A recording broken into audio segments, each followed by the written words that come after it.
पानी पऱ्यो नि यस्तो अब रिङ लाग्छ होइन रियली भनेको यस्तो भित्रको डेकोरेसन चाहिँ यस्तो अब हरेक कुराहरू डर्मन केयर ब्युटी टुल्सहरूको लागि मेरो रेडी भयो स्मुथीको हामी गइन्छ कमसम्म 24 आवर खुल्छ क्या यो यहाँ चाहिँ मलाई चाहिँ यो 10 किलो लिएर चाहिँ अलमोस्ट 2 महिना जान्छ मेरो लागि चाहिँ hi everyone welcome back to another video म चाहिँ अहिले यहाँ ओन्दाङ मार्केटमा छु अनि ओलिभियङसम्म जाँदैछु मैले त्यहाँ ओलिभियङमा एउटा यसो क्रिम लिनुपर्ने थियो अनि त्यसैले चाहिँ ओलिभियङसम्म जाँदैछु आज चाहिँ पानी परिरहेको थियो अहिले चाहिँ हल्का पानी बिसाए जस्तो गरेको त्यही हुँदाखेरि चाहिँ छाता नलिएर आएको तर पानी चाहिँ फेरि त्यस्तै पानी पर्न थालिसक्यो अब म ओलिभियङमा आइपुग्न लागेको छु अहिले चाहिँ करिब बेलाको 10 बजिसकेको छ अहिले त्यहाँ 10:30 बजीसम्म खुल्छ त्यहाँ ओलिभियङ चाहिँ चाहिँ युवा पुस्तामा चाहिँ कोरियामा चाहिँ धेरै प्रख्यात छ ओलिभियङ चाहिँ अब यो स्किन केयरको अनि ब्युटी टुल्सहरूको लागि चाहिँ अब युवा पुस्तामा चाहिँ एकदम प्रख्यात छ यो ओलिभियङ भन्ने ओलिभियङको प्रडक्ट्सहरू चाहिँ म देख्न सक्नुहुन्छ म चाहिँ ओलिभियङ आउन थालिसकेको छु यो चाहिँ ओलिभियङ हो ओलिभियङ अब म अब यहाँ गएर केही स्किन केयर्सको लागि चाहिँ क्रिमहरू ल्याउँछु यहाँ चाहिँ पर्फ्युम एरिया छ चाहिँ अहिले यति धेरै छ यहाँ सब ब्रान्ड चाहिँ सेल्फ फ्युजनको डक्टर जाट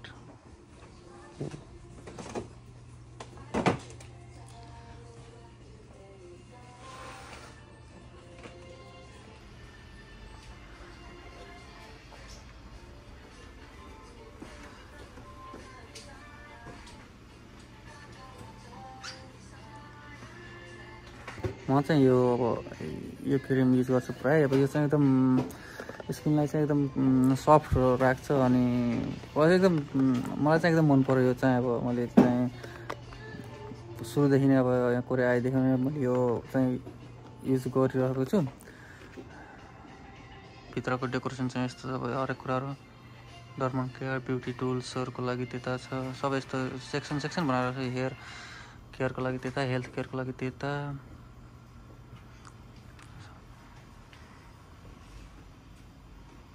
यति एउटा चाहिएको क्रिम अब लिएँ अब यो चाहिँ पे गर्छु र अनि लाग्नु पर्यो खेल्छ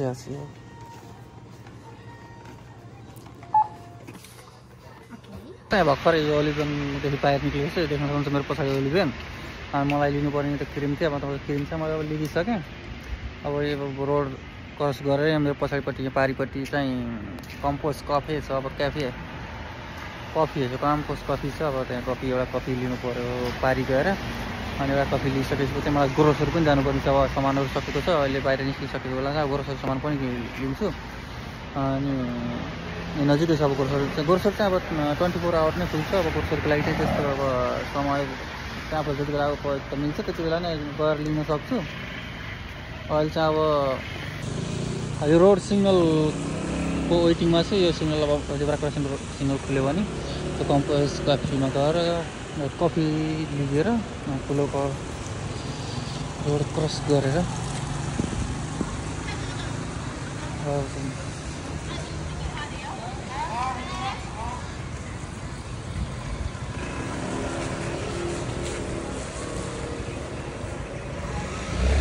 बास्किन रबिन भन्ने आइसक्रिमको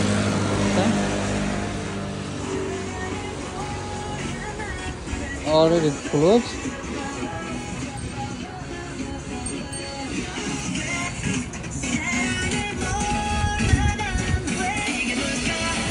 स्पेशल ब्लेन्डिङ छ यो मान्छेको चाहिँ अब फोटो जाँच्दै देखिन्छ त्यसमा चाहिँ I'm going to get that one talgi smoothie भनेको strawberry smoothie I like this one यस्तो छ यहाँभित्रको क्याम्पस क्याफेको डेकोरेसन। र यहाँ चाहिँ यहीँ बसेर नि अब खाना गर्न सकिन्छ होइन। टेबलहरू चाहिँ यहाँ यहीँ बसेर अनि टेकअवे पनि गर्न सकिन्छ। अब म चाहिँ टेकअवेको लागि अर्डर गरेको छु। सो म चाहिँ वेटिङ गर्दैछु मेरो तालकी स्मुथीको strawberry smoothie. They're going to make now.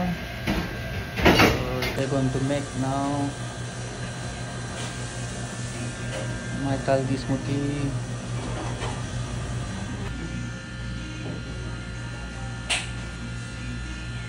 It is going to be ready. मेरो रेडी भयो स्मुथी। I'm going to 감사합니다.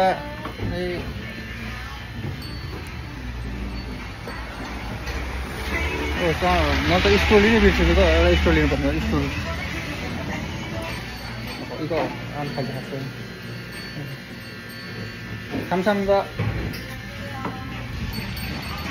म त स्ट्रो लिनै भुलेछु कि स्ट्रो ब्याक टु गेट स्ट्रो।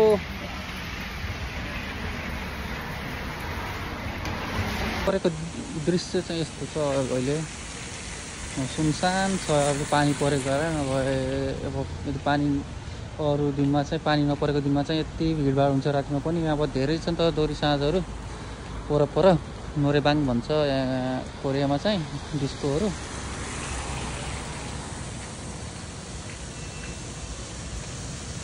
म चाहिँ वे टु ग्रोसरी म चाहिँ अहिले ग्रोसरी सामानको लागि चाहिँ म जहाँ मार्केट जाँदैछु। यो मार्केट लाइन हो, अहिले बन्द भइसकेको छ। अब यो चाहिँ बिहान अराउन्ड 8 बजेदेखि स्टार्ट हुन्छ अनि बेलुका चाहिँ 7 बज्दा चाहिँ अब 7 बजे चाहिँ बन्द गर्छन्।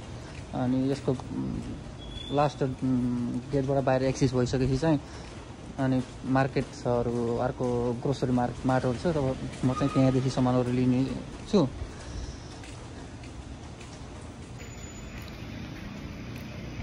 बाहिरबाट हिँड्नलाई चाहिँ उता नजिक पर्थ्यो, तर म चाहिँ उता नजानु कारण चाहिँ पानी परिरहेको छ, हल्का पानी परिरहेको छ। मैले साथ नलिकन आएँ बाहिर आउँदाखेरि। अनि त्यही हुँदा नि अब यहाँ चाहिँ यो चाहिँ यहीँको अब कोरियन गभर्मेन्टले नै अब यो सहरको बिचमा अब यो मार्केट लोकल प्रोडक्ट्सहरू बेच्नको लागि अनि मान्छेले स्टल राखेर त्यसरी बेच्नको लागि चाहिँ बनाइदिएको यो हल हो, भवन हो। यसको चाहिँ रुफ देख्न सक्नुहुन्छ पछाडि मेरो अब माथि चाहिँ रुफ पनि देखियो नि त। अनि त्यहाँ चाहिँ यो बाटो चाहिँ अब पानी बाहिर अर्को बेटर चाहिँ अब यहाँबाट वाक गर्दा चाहिँ अब यहाँबाट बेटर हो। त्यसैले तर यहाँको चाहिँ एकदम कोरियाको एउटा मनपर्ने कुरा चाहिँ मलाई के भन्दा अब यो बाहिर रोडको छेउछाउमा चाहिँ फुटपाथमा चाहिँ स्टलहरू अनि ठेलाहरू राख्न चाहिँ पाउँदैन नि त। तर प्रत्येक बजार प्रत्येक सहरमा चाहिँ अब कोरियन गभर्मेन्टले सधैँ प्रत्येक सहरको सेन्टर भागमा चाहिँ यस्तो एउटा हल नै बनाइदिएको हुन्छ। यो मान्छेहरूको लोकल प्रोडक्ट्स उत्पादन गरेको मान्छेहरू लिएर आएर बजार राख्नको लागि, बेच्नको सेलिङ गर्नको लागि। अनि बाहिर बाहिर चाहिँ अब रोडको छेउछाउमा चाहिँ त्यति भिडभाडको ठेलाहरू राख्ने चाहिँ अब पाउँदैन। अनि जसलाई अब त्यो बजार सामानहरू प्रोडक्ट्सहरू आफ्नो उत्पादन चाहिँ ल्याएर आफैले बेच्न चाहन्छ त्यो चाहिँ यसभित्र चाहिँ स्टल लियो अनि बेच्न सक्छ। अनि स्ट्रिट फुडहरू जो अब ठेलामा खानाहरू बनाएर बेच्न इच्छुक हुन्छ नि त्यसको लागि पनि अब यहाँ यही भित्र नै स्टलहरू पाउँछ। स्टलहरू लिएर बेच्न सक्छ। र म चाहिँ अलमोस्ट नजिकै आइसकेको छु मार्केटको। लाइट अन्धकार भयो त। म चाहिँ ग्रोसर पनि आइसकेको छु। अब ग्रोसरीमा चाहिँ यो ग्रोसर चाहिँ देखेको यो चाहिँ 24 आवर खुल्छ क्या। यो यहाँ चाहिँ देख्न सक्नुहुन्छ यो चाहिँ 24 आवर खुल्छ ग्रोसरी।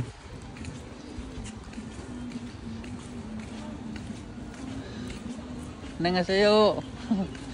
मलाई यहाँका उसले कामभित्र काउन्टर क्यासरले चिनिरहेको छ। त्यही हुँदाखेरि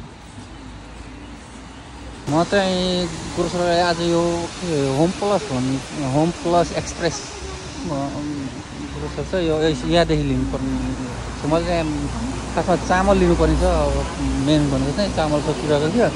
त्यही भएर मैले यसमा चाहिँ चामल चाहिँ एकदम मिलाएर राम्रो खालको पाउँछ।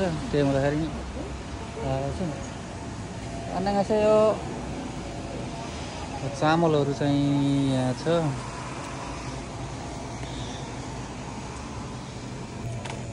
यो चाहिँ 10 केजीको 29,000 ओन पर्दो रहेछ। अनि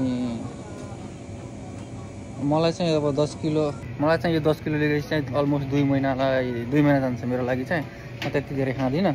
त्यही हुँदा छामसिमा नि यो थस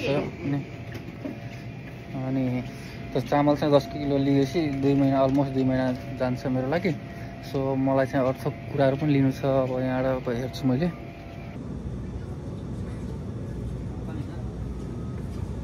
छ यसको डिजाइन माटभित्र चाहिँ यहाँ मासु सेक्सनमा जानु पर्यो। यहाँ चाहिँ अलिकति पोक मिटहरू अनि बिफहरू के छ। अब त्यसको लागि मलाई बेस्ट के लाग्छ भन्दा यो सामग्री चाल पोलेर खानलाई चाहिँ एकदम बेस्ट लाग्छ। अब यो एउटा यो पनि लिनु पर्यो। मलाई चाहिँ बेस्ट लाग्छ यो सामग्री चाल अब पोलेर खानलाई। अहिले मैले गएर अनि पोलेर खानको लागि एउटा चाहिँ लिइसकेको छु। यो चाहिँ डेरी आइटमहरू छ यहाँ चाहिँ। अब मलाई चाहिँ यो एकदम बेस्ट लाग्छ। मलाई यो कोरियाको चाहिँ यो मिल्क बनाना मिल्क भन्ने एकदम मिठो लाग्छ। बिहान बिहानमा मैले चाहिँ प्रायः यो एउटा ड्रिङ्क गर्छु होइन। एकदम बेस्ट लाग्छ मलाई। अनि यता चाहिँ अब पेय पदार्थहरू पिउनेको लागि अब बियर रक्सीहरू पनि छ टन्नै। अनि कोल्ड ड्रिङ्क्सहरूको लागि चाहिँ त्यो सेक्सन भयो। अहिले चाहिँ कोल्ड ड्रिङ्क्स चाहिँ मैले लिँदिनँ। अहिले मलाई चाहिँ अब यो कोल्ड ड्रिङ्क्सहरूमा त्यति चाहिँ इन्ट्रेस्ट छैन। आइसक्रिम मन पराउनेहरूको लागि चाहिँ आइसक्रिमको कति धेरै फ्लेभरहरू छ यहाँ। अब आइसक्रिम चाहिँ दिउँसोमा घाम लागेको बेलामा त खाना चाहिँ एकदम मिठो हुन्छ। मेरो चाहिँ रुममा छ। मैले चाहिँ बास्किन रबिनबाट लिएको थिएँ अस्ति भर्खर सकिसकेको छैन। यति नै रहेछ। मैले अब यो ग्रोसरीको लिनुपर्ने धेरै त थिएन। त्यसले लिएर चाहिँ लिइसकेको छु सामान। अनि सामान लिएर सकिसकेको छु। अब काउन्टरमा गएर बिल बुझाएर त्यसपछि निस्किनु पर्ला कति हुन्छ।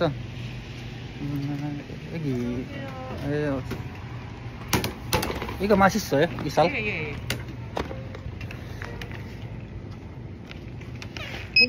म चाहिँ हिसाब अब काउन्टरमा बिल बुझाएर बाहिर निस्केको छु। अब मेरो हातमा चाहिँ सामान छ ग्रोसरीको। अब म चाहिँ रुममा जाँदैछु अहिले। अब रातिको कति बजिसकेको छ अहिले। अब लगभग अराउन्ड 11 बज्न चालिसकेको छ। 11 बज्न सक्दा पनि अब यहाँ हेर्नु मान्छेहरूको भिडभाड अब यति मान्छेहरू छ। अब यसो नर्मल दिनमा पनि यति धेरै छ। यो एरियामा चाहिँ एकदम धेरै के अब ग्रोसरीदेखि लिएर एभ्रिथिङ चाहिँ अब एकदम 24 आवर खुल्ने। मेरो बसाइ चाहिँ जस्तो बिहाइन्ड द यो ग्रोसरी मार्टको पछाडिपट्टिको घर नै हो। त्यसैले म यो बिल्डिङबाट ठ्याक्क बाहिर निस्किने बित्तिकै चाहिँ मेरो आफ्नो घरको बिल्डिङमा पुग्छु। सो म चाहिँ अब आफ्नो रुमतिर आइसकेको छु। मेरो अगाडिको बिल्डिङ हो। तर घुम्नुपर्ने कि अब गल्ली पानी नि बिसाइसक्यो। अहिले त ठ्याक्क बिसायो। अब सायद भोलिदेखि चाहिँ पानी पर्दैन कि भनेको। अब मौसममा चाहिँ पानी देखाएको थिएन आज। तर एक्कासिकै कति ठुलो पानी आयो आउनु पनि। र अहिले चाहिँ अब ठ्याक्क बिसाएको छ। अब भोलिदेखि चाहिँ मौसममा पनि वेदरमा पनि देखाएको छैन। अब पानी चाहिँ सायद नपर्ला। मलाई पानी पऱ्यो नि यस्तो बोरिङ लाग्छ होइन। रियली भनेको यस्तो झ्याउ लाग्छ अल्छी लाग्छ। दिनभरि घरमा सुतेर बस्नुपर्छ पानी पऱ्यो भने। अब पानी नपरेको दिनमा चाहिँ अब बाहिर निस्किहाल्छु म फेरि। यसो बिदा समय मिल्यो कि बाहिर निस्किहाल्छु। सो गाइज ल यो भिडियो चाहिँ अहिले यति नै। So see you in next video. Don't forget to like, share and subscribe.